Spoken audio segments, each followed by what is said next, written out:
Yo, yo, yo, what is going on, everybody? Gabriel Santos here, and today we're going to talk about how to move on from old habits. We're going to talk about some actionable stuff. We're going to talk about some insights, as always. And the general intention is to help people connect the dots and to ultimately empower you to make the changes you're looking to make, right? When we talk about old habits, we're talking about any behavior that you are looking to change, with with the ultimate goal of being a better version of yourself, if you will, or just moving past versions of yourself that you're tired of being and that you just want to move on, right? Whether that's a certain type of addiction or dependent habits, or you want to, you get the idea, right? You get the idea. And so I'm going to share a little story, right? And it pertains to my history with smoking weed, as many of you I'm sure are can catch on to. Um, my girlfriend had stayed for the last week or so, and she just left. Right, she just left to go home, and I have a long history of when she's home, when she goes away, or rather when I'm home alone, I go and smoke weed. Right, it's like this giddy little like, yes, finally, it's my time to party, and in general, there's nothing wrong with that, um, right? As a standalone thing, right? Like whether it's I wanted to, but um, I'm someone I'm someone who um, doesn't really benefit from that behavior anymore. It's a very short-term gratification experience, which often leads to a lot of self-loathing, and things of that nature, and worse, right? Like I become very self-isolated, and I ignore responsibilities, and it's just not a habit that serves me much anymore. And so, as she left, right, like the minute she told me she had to go today, like a part of me was like super excited, right? Like, oh my God. And that's what happens when we have a history of a certain type of behavior. Things will automatically come up, kind of like when if you're driving, you automatically start the car. Let's say you have your coffee in the cup holder, or you're drinking the cup holder, and you drink it on the way to work every day or on the way to school. And if it's not there, right, if the cup is not there, you still go and reach for it, right? It's automatic behavior. And so when she left, I had an automatic response of like, oh God, and these thoughts of like, should we smoke, right? So here's one of the first. It's not necessarily actionable, but it is relevant, advice and tips, which is I knew ahead of time that when she leaves, I'm gonna have this natural unconscious response of wanting to smoke. Um, and it's important, right? So the first key is like self-awareness. Awareness that one, these thoughts and emotions and desires will pop up regardless if I want them to pop up or not. They're gonna pop up. Okay, so kind of like I'm gearing myself up for what I know is going to happen, right? I'm anticipating. And so with that anticipation, I am now choosing ahead of time what kind of response do I want to have to to the cravings, right? And so even yesterday night, the night before that, I was already brainstorming, okay, when she leaves eventually, am I going to again go and get some smoke, or am I gonna go smoke, or am I gonna make a different decision?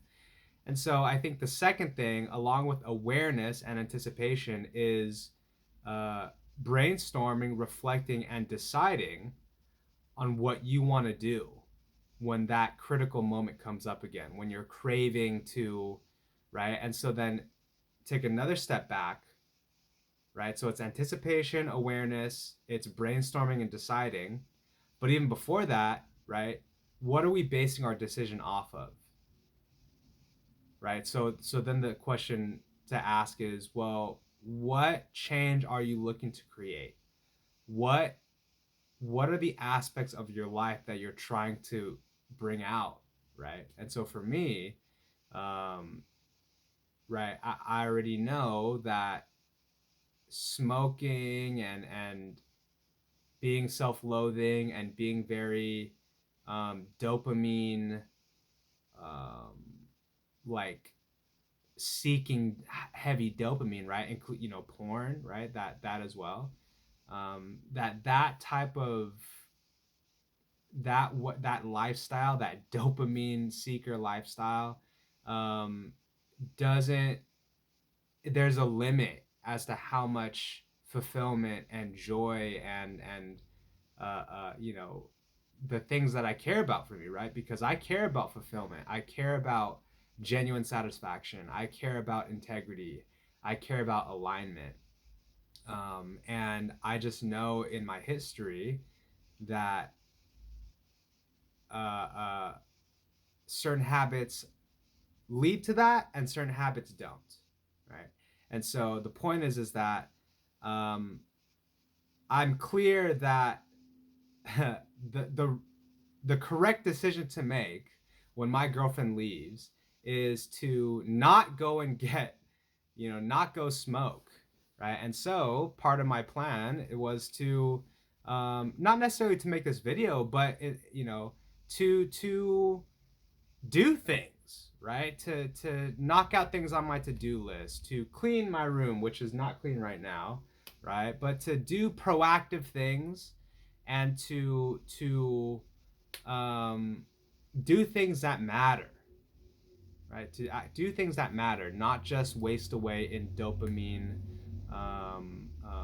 blastingness, Um, and so, I assume you guys can follow along. I'm sure you can. Um, what I'd like to address now to kind of end this video off is, you know, how can we get to that place where we are motivated and want to make the right decision? Because I can tell you from firsthand experience that we can we can know, right? I can know that, oh, it's best if I don't smoke. It's best if I clean my room. It's best if I don't watch porn. It's best if I drink water, right? We can know what's best for us and still not do it. Which is something just to be aware of and be understanding of, that we human beings have an inclination to, or we have a gear to just fucking, do whatever we feel like doing in the moment and not and convince ourselves, right, on that we'll make the changes tomorrow. And so back to the point here, how can we get ourselves to want to make the right decision, as opposed to having to really fight for it, or have to muster up insane willpower. And that being said, there is willpower involved, right? But even more so, there's an awareness that's required, right? An awareness that, oh my God, these unconscious behaviors, thoughts, and emotions are coming up to the surface. And if we don't intervene, it's gonna go the same way again and again and again. Um, one thing is sometimes, and I experience this as well. Like sometimes we have to keep doing the wrong thing over and over and over again, until we are forced to accept that, okay, this really isn't what I want to be doing. right? Oh, there really is only so much weed I can smoke, only so much porn I can watch, only so much pizza I can consume, only so much video game I can play, uh, to satisfy me, and it just doesn't anymore, right? And so that's one approach, right? Just kind of like wait until you're sick of yourself, and then you're ready to make a decision. And that can be a powerful place as well. Don't get me wrong.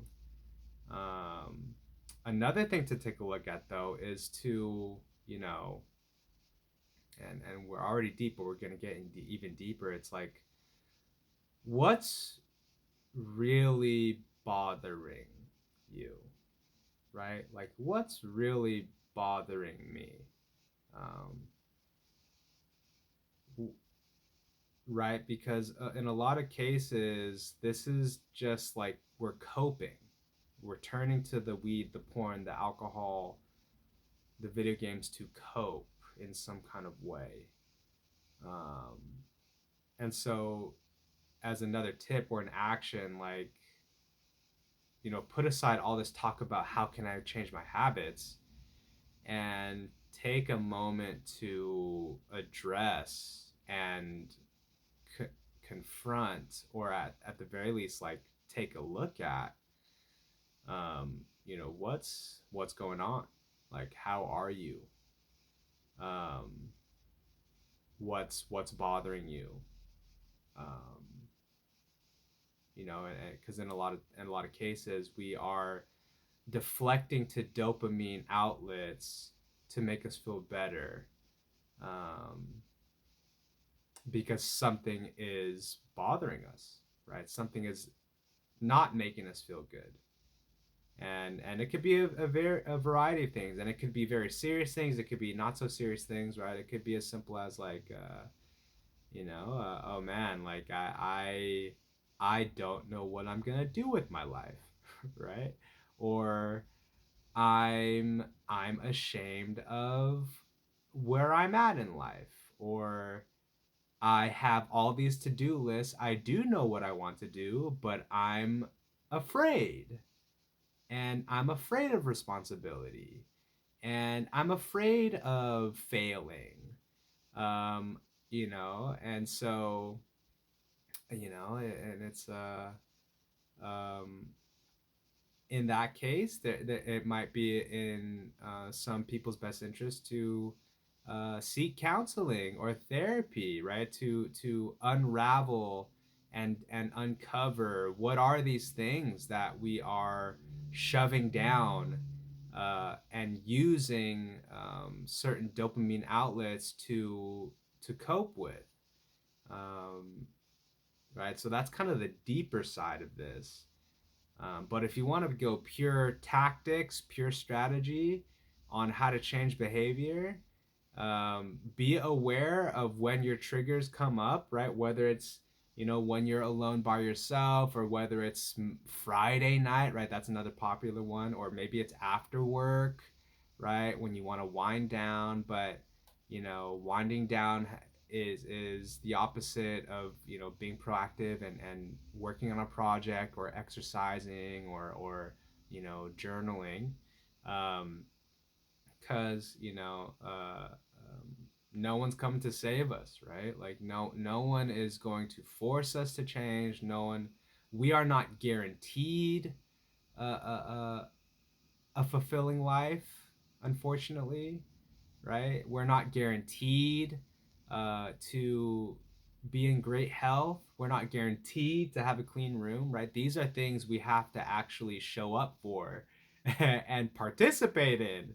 And my tone is one of for myself as well. Like man, Gabe, like, we can't just. It's not going to clean itself, right? The room's not going to clean itself. My internal, my well-being is not going to take care of itself. um and so, anyways, hopefully, you guys find this video beneficial and valuable. It's always great to be, here with y'all, and to share, and to, make an impact. Please leave down in the comments below. You know, what are you going through? What are you committed to? What breakthrough insights have you had recently? Um, and overall, you know, I hope everyone's doing well. Happy holidays, happy late Thanksgiving, happy early Christmas. Um, and yeah, man, stay safe out there. Let's do our best to just hold the space of all is well. And it could be a turbulent world. um but I hope everyone can find a stillness and peace in some way, um despite that. So anyways, that's it for today. Love you all, appreciate you all, hope to hear from you guys in the comments down below, and I'll see you in the next video. Peace.